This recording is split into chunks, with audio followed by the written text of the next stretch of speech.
Thought today I might do some maintenance on the golf greens as we haven't spent a bit of time here for a while. So I'm going to show you guys how it's looking after the heat wave, how I'm helping out with that, the sort of watering schedule, the products I've been applying as well.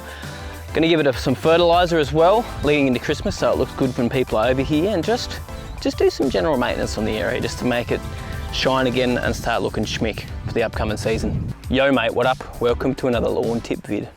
So I'm sure you guys are experiencing this at the moment as well, but we're getting days, especially for orange, this is weird, above 30 degrees constantly at the moment. So the green has sort of been stressing. It hasn't been too bad. You can see a couple of brown spots here and there. Oh, you can't really because they're sort of coming back.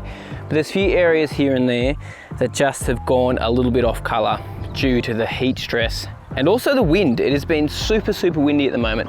You can see a bit through it here as well, where it's a little bit off colour. It's just not as lush as it normally is. So there's just a bit of brown in some of these areas and just all over the green. Now, funnily enough, the ryegrass has actually struggled more than the bent grass, which has been a surprise to me considering this is on a sand base and the ryegrass was on like nice topsoil that holds a bit more moisture. So this is what I'm talking about. I've had a little bit of die off here in the ryegrass. Now I do know why this has died off here, because this sprinkler that's sitting just over here, there's a sprinkler over here. I wasn't running this station as long because the green doesn't really need that much from here because we get so much overlap from the other sprinklers, but of course I forgot about the ryegrass, and the ryegrass needs water too. So this area has just struggled a bit. So it has gone off, and it's only due to lack of water and the amount of wind that we've had about. Now it is starting to reshoot. This is all new stuff coming up through here. This will come back, believe it or not. Had another area over the other part of the green that looked similar, and it does come back. It just takes time with ryegrass. Like, it might take a month for this to all start looking nice. If I give it a bit of a fert, it will kick it back into gear, but it's not like Cooch or Kikuyu or even Buffalo, whereas if it goes brown, it shoots back and comes back quickly. Ryegrass, if you get on top of it early enough and get the water onto it like I did, it will come back. If you leave it for too long, it just dies and you have to overseed. But in general, the green, it doesn't look too bad. There's a bit of duck poo about again. The ducks have been hanging around a little bit. Delicious. But they have not been as bad as what they were before. I mean, the only problem I'm finding with the duck poo is that where they go to the toilet, it leaves little dark green patches like this just here. So there's obviously a bit of nitrogen in their turds, and when I water the green, it washes it down to the surface. So another sign that I need to get some fertiliser out in this area. The green is quite hungry, so that's why we're gonna put some fert out today and just get this thing shining for the weekend. First up, we'll give the green a mow, give the surrounds a mow, and then we might get some fertiliser out and talk about a couple of ways to help deal with this heat. And now my watering's looking, etc. So let's get some mowing done. Oh!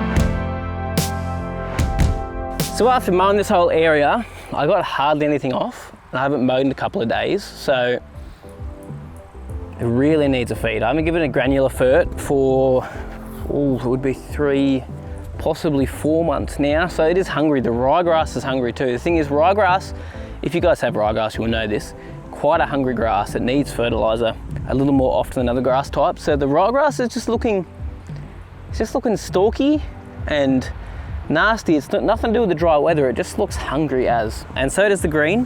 As I said, those spots where you can see little green spots from the duck poo, it really goes to show how hungry the area is. So I'm going to put some reinstate fertiliser out today at a lower rate because it is a little bit warmer. We're only going to go at 2 kilos per 100 square metres instead of the 4 kilos. So we're putting a bit less nitrogen out. But I just want to give this thing a feed to kick it and make it look nice again, because it's just got a pale, thin look. Like there's no lushness to the leaf. It's just sort of hanging on and pushing through. It still looks good, but it could look better. especially when I've got people coming over for Christmas and a couple of things coming up. I just want this thing shining and looking the best it can. Now, generally cool season's grass during the warmer months, you don't want to push too much nitrogen, so you sort of stick to liquids a little bit more, but that's why we're going the lower rate now. If I had fed it earlier in the season, if I hadn't been working on the fairway and the prep and everything a bit more, I could have honestly put some fert out, but I just didn't do it. It wasn't on my mind at the time. I wouldn't have to be worrying about putting some granular fertiliser now to make this look nice, but it's just the way it is. So we'll put some fert out today, half rate of my reinstate fertiliser, just to kick it in the guts and get it looking a bit nicer for the coming weeks. So the reason I'm using reinstate today is mostly because of the added wetting agent that it's got in there. So we're gonna put some wetting agent out at the same time as well, which is gonna help in this heat, stop that hydrophobic soil. If you guys watched my video from a couple of weeks ago where I talked about wetting agents, lots of info there on why wetting agents are so important and sort of underrated product when it comes to lawn care. Not talked about too often. But you put this fertiliser out, it's got lots of macros in there. Sorry, lots of micros in there, and obviously N, P and K as well. But lots of micros in there which are gonna help out with this sandy green quite a bit as well. Anyway, let's chuck it out. 2 kilos per 100 square metres. This thing should be shining in a week's time.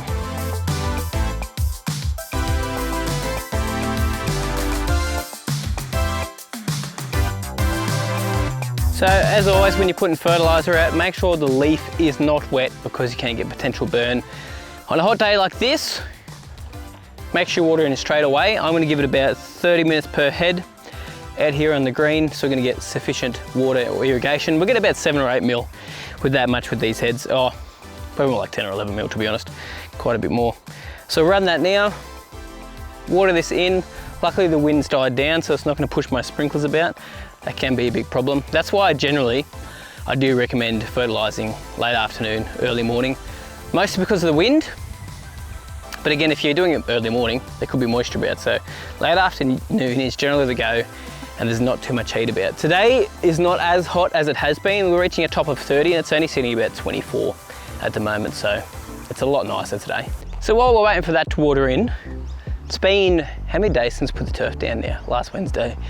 It's been 6 days since we put the turf down.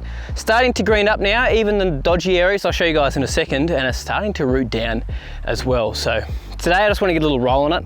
I just want to give you guys a little midweek update on how the turf is going about close to a week later. So let's get over here and just have a look at it. So you can see now that it's definitely greened up, starting to look healthy. Some areas are still a little bit off colour, but there's green shoots coming through all those dodgy spots that got burnt because we didn't get the water on there quick enough. Just problems with the bore pump, and it was such a hot day as well, as I've told you guys. But as you can see, the grass is pretty much, if you can hear that, rooted down. Look at all the shoots on that from the roots now. It's not gonna be a problem if I lift this up at all. I'm just gonna make sure I keep the water up to it if I do something like this. But yeah, it's really like, it is very close to being rooted down. Some areas are really, really hard to lift up. That's probably one of the easier areas, to be honest. But TifTuf, man, couch grass, just TifTuf couch is just, man, rooted down so quick. It's honestly been pretty dang good weather, like warm, a little bit humid. If I keep the water up to it, it's gonna be fine. Like that's the biggest thing. And if we had got water onto this quicker, we wouldn't have even really seen much of a brown off across the whole area. But the reason why I'm putting the mower over it today, or the roller, not the mower, is just because there is a few areas that are still sitting a bit high next to other areas. We did roll it on the day, but now there's a bit of moisture here. Some of it will flatten out just a little bit easier as well. So I thought I might as well run the mower over it with the, obviously lift it up so it doesn't cut anything. So let's roll that over now. That was pointless, it basically did nothing, too light. That mower there, need to get a bigger roller to really get on top of it. I think honestly it's just gonna be top dressing over time because the soil underneath wasn't perfectly level. It was close, but wasn't perfect. As you can imagine, when the turf gets cut, it's not perfect all the way along depending on the machine they use. So we'll see, we'll give it its first cut. When I give it its first cut, probably next week, I'm either gonna use the Protea or something along those lines, because it is the TifTuf when they brought it over was only a 15 mil, which is amazing. Like seriously, the guys there at Western Plains Turf kept that down nice and short for me because they knew it would be going on a fairway. So we might do the first cut at, we'll probably do it at 15 mil to be honest. We might do it with the Protea and we'll just see how it goes when the time comes. But rolling over it then with that John Deere mower, just, nah, it wasn't worth it. There's just not enough weight in it. Well, thanks guys so much for watching. Really appreciate it. Cool to be out here and just doing different things, like looking after the fairway, looking after the green. Sort of brings me back to my golf course days. And once the tee boxes are in and our fairway up the back as well, man, there's going to be videos galore. Overseeding areas for the winter, showing you guys how to look after different types of grass. We're going to probably get a patch for buffalo somewhere. I'm not sure where yet, but we probably will. There's always just going over the back, so there's always, it'll be fun. We're probably going to put some fescues and rye for the rough and let it grow a little bit taller and get some seed head and stuff as well. Otherwise, the TifTuf is going to creep sideways. We'll sprig areas from the TifTuf. We will see, I'll decide, depending on how much rain we're going to have the next little bit, because obviously cool season grass isn't the best thing to be using if I'm not putting irrigation on it, so it might have to be something like some warm season grass. But anyway, thanks guys so much for watching, really appreciate it, and I'll see you guys very soon.